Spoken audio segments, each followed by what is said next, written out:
ప్రార్థనా సమయం అనే ఆధ్యాత్మిక కార్యక్రమానికి మిమ్మల్ని అందరినీ ప్రేమతో ఆహ్వానిస్తున్నాను. ప్రియ దేవుని బిడ్డలారా, నేటి ధ్యానము కొరకై అపోస్తలుడైన పౌలు తిమోతికి రాసిన మొదటి పత్రికలో నుండి 6వ అధ్యాయము నుండి 12వ వచనం చదువుకుందాం. విశ్వాస సంబంధమైన మంచి పోరాటము పోరాడము, నిత్య జీవమును చేపట్టుము, దాన్ని పొందుటకు నీవు పిలువబడి అనేక సాక్షులతో మంచి ఒప్పుకొంటివి. ప్రియ దేవుని బిడ్డలారా, అపోస్తలుడైన పౌలు తన నిజ కుమారుడైన తిమోతికి తెలియజేస్తున్న మాట ఏమిటంటే, విశ్వాస సంబంధమైన మంచి పోరాటము పోరాడము.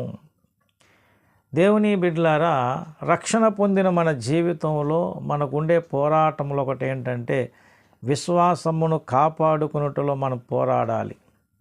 ఎప్పుడైతే మన విశ్వాసమును కాపాడుకున్నట్లో పోరాడతామో అప్పుడు నిత్య జీవాన్ని మనం చేపడతాం. అది అన్నాడు కదా, నిత్య జీవమును చేపట్టుము. అంటే విశ్వాసమును కాపాడుకోలేని పరిస్థితులు మనకు ఎదురవుతాయి. చూడండి, 2వ పత్రికలో, తిమోతికి రాసిన 2వ పత్రికలో 4వ అధ్యాయములో ఈ మాట తెలియబడుతుంది. 7వ వచనం, మంచి పోరాటము పోరాడి తిని, నా పరుగు కడముట్టించి తిని, విశ్వాసమును కాపాడుకొంటిని. పౌలు భక్తుడు తెలియజేస్తున్న మాట గమనించండి. మంచి పోరాటము పోరాడి తిని అన్నారు. అలాగే విశ్వాసమును కాపాడుకొంటిని అంటే విశ్వాసమును కాపాడుకోలేని పరిస్థితులు ఎన్నో విధములుగా ఎదురై ఉన్నాయి. అందుచేత పౌలు భక్తుడు తన విశ్వాసమును కాపాడుకున్నాడనే ఒక సాక్ష్యాన్ని ఇక్కడ మనకి తెలియజేస్తున్నాడు. అంటే ఇప్పుడు ఈ పోరాటంలో మనం ఏం చేయాలి? మన విశ్వాసమును అందుకని అన్నాడు, విశ్వాస సంబంధమైన మంచి పోరాటం. ఎప్పుడైతే ఈ పోరాటములో మనం ముందుకు సాగుతామో మన విశ్వాసాన్ని కాపాడుకోగలుగుతాం. ఇది మనం గమనించవలసిన విషయం. రక్షణ పొందిన మన జీవితంలో మనకు ఎదురయ్యే పోరాటంలో ఒకటి ఏమిటంటే, మన విశ్వాసము కాపాడుకున్నట్లు పోరాడాలి. మరొక విషయం మనం గమనిస్తున్నట్లయితే, సువార్త పక్షమున కూడా మనం పోరాడాలి. చూడండి, ఫిలిప్పీలకు రాసిన పత్రిక 1వ అధ్యాయం 7వ వచనంలో పౌలు భక్తుడు చెప్తూ ఉన్న మాట, నా బంధకముల యందును నేను సువార్త పక్షమున వాదించుట యందును దాన్ని స్థిరపరచుట యందును మీరందరూ ఈ కృపలో నాతో కూడా పాలువారై ఉన్నారు గనుక నేను మిమ్ము నా హృదయం ఉంచుకొని ఉన్నాను. ఇందుచేత మిమ్మల్ని అందరినీ గూర్చి ఎలాగూ భావించడం నాకు ధర్మమే. ఇక్కడ చెప్పిన మాట చూడండి, నేను సువార్త పక్షమున వాదించుట యందును. ఇదే అధ్యాయం 28వ వచనంలో కూడా చూస్తే చూడండి ఏమంటారంటే, 27, 28 కలిపి ఉన్న భాగం, నేను వచ్చి మిమ్మును చూచినను రాకపోయినను మీరు ఏ విషయంలో ఎదురించి వారికి బెదరక అందరూ ఒక్క భావముతో సువార్త విశ్వాస పక్షమున పోరాడుచు అన్నాడు. ఏ పోరాటం ఇది? సువార్త పక్షమున అంటే సువార్త విషయములో వారికి ఎదురయ్యే మరి అభ్యంతరాలు కానీ ప్రశ్నలు కానీ ఏదైనా కానీ వారికి ఎదురైనటువంటి ప్రతి విషయాన్ని మనం ఆ ప్రశ్నలు కానీ అభ్యంతరాలు కానీ వాళ్ళకి తెలియజేస్తూ, అంటే ఏదైనా ఒక రకమైన అంటే తర్కించి వాదించి స్థిరపరచాలి. అంటే సువార్తను మనం స్థిరపరచాలి. కొంతమందికి రకరకాల అభిప్రాయాలు ఉంటాయి, కొంతమందికి రకరకాల ప్రశ్నలు ఉంటాయి, కొంతమంది అభ్యంతరాలుగా మాట్లాడతారు. దాన్ని మనంటిని గమనించాలి, గ్రహించాలి. అర్థమైందండి? అలాగున వారికి ఉన్న ప్రశ్నలకు జవాబులు చెప్పి వారి అభ్యంతరాలను తొలగించి వారి ఆలోచన సరిచేసి సువార్తను స్థిరపరచడంలో వాదించాలి, తర్కించాలి. అందుకని సువార్త పక్షమున వాదించుట అంటే మనకుండే 2వ పోరాటంగా ఏం చెప్పుకోవచ్చు? సువార్త పక్షమున పోరాడాలి మనం. అంటే రకరకాల ఆలోచనలు అభిప్రాయాలు కలిగిన వారు ఉన్నారు ఏమండి.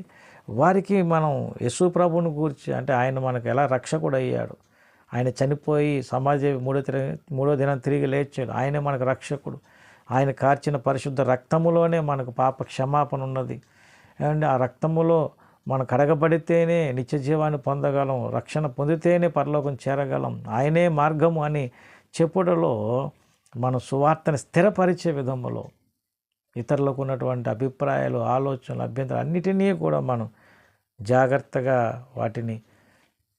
వారికి ఉన్న వాటన్నిటినీ కూడా తొలగించి సువార్తను స్థిరపరిచే విషయంలో వారి ప్రశ్నలకు జవాబులు చెబుతూ వారి వాదనలకు మరి తర్కిస్తూ మనం వారికి ఉన్న అభ్యంతరాలను తొలగిస్తూ యేసే దేవుడు అని చెప్పగలిగే రీతిగా సువార్తను స్థిరపరచడంలో సువార్త పక్షమున మనం పోరాడాలి. అలాగే మరొక పోరాటంగా మనం చెప్పుకోవాల్సి వస్తే బోధ నిమిత్తము పోరాడాలి అని యోధా భక్తుడు చెప్పిన మాట కూడా మనం గమనించాలి. చూడండి, యోధా రాసిన పత్రికలో మనం గమనించినట్లయితే 3వ చరణం, ప్రియులారా మనకందరు కలిగిన రక్షణ గూర్చి మీకు రాయవలని విశేష ఆసక్తి కలవాడిని ప్రయత్నపడుచుండగా పరిశుద్ధులకు ఒక్కసారి అప్పగిపోయిన బోధ నిమిత్తం మీరు పోరాడవాలని మిమ్మల్ని వేడుకొనొచ్చు, మీకు రాయవలసి వచ్చాను. దేని కొరకు పోరాడాలి? బోధ నిమిత్తం. ఎందుకంటే రకరకమైన అబద్ధ బోధలు సంఘంలోకి వచ్చేసాయి. కాబట్టి మరి బోధను అనే విషయంలో, అంటే బోధ నిమిత్తం పోరాడటంలో మనం జాగ్రత్తగా గమనించాలి. ఎప్పుడైతే బోధ నిమిత్తం పోరాడుతామో మన విశ్వాసాన్ని కాపాడుకోగలుగుతాం. లేకపోతే అంచెదినంలో ఏమవుతుందంటే విశ్వాస భ్రష్టులైపోతున్నారు.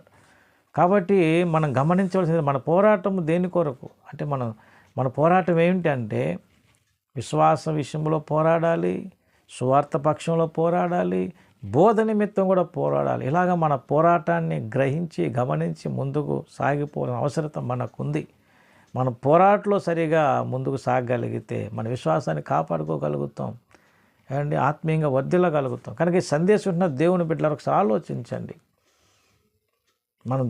మనం పోరాడవలసిన విషయాలు ఏంటి, దేని మీద దృష్టి పెట్టాలి, అంత్యకాలములో ఉన్నాము, ఏ విధంగా మన విశ్వాసాన్ని కాపాడుకోవాలని విషయాన్ని గ్రహించినట్లయితే తప్పకుండా మనం ఆత్మీయంగా వర్ధిల్లుతాం. అంటే మన విశ్వాసాన్ని కాపాడుకొని ముందుకు సాగగలుగుతాం.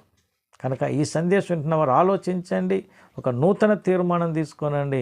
మనం పోరాడవలసిన విషయాలు ఉన్నాయి, దేవుని కార్యం జరగాలి. కనుక ఈ సందేశం ఉన్న ప్రతి వారు ఒక నూతన తీర్మానంతో ముందుకు సాగుదాం. దేవుడు మనకు అట్టి కృప దయచేయను గాక. ఆమేన్. ప్రార్థన చేద్దాం. పరిశుద్ధమైన మా తండ్రి, పోరాడవలసిన విషయాలను గురించి మాకు ప్రస్తావించారు, తెలియపరిచారు. అలాగే మేమందరము పోరాటంలో ముందుకు సాగే కృప మాకు దయచేయమని, మహిమ ఘనత ప్రభావాలు మీరే పొందమని యేసయ్య పరిశుద్ధ నామముని ప్రార్థన వేడుకుంటున్నాను తండ్రి. ఆమేన్. అందరికీ వందనములు. దేవుడు మిమ్మల్ని దీవించి ఆశీర్వదించును గాక. ఆమేన్.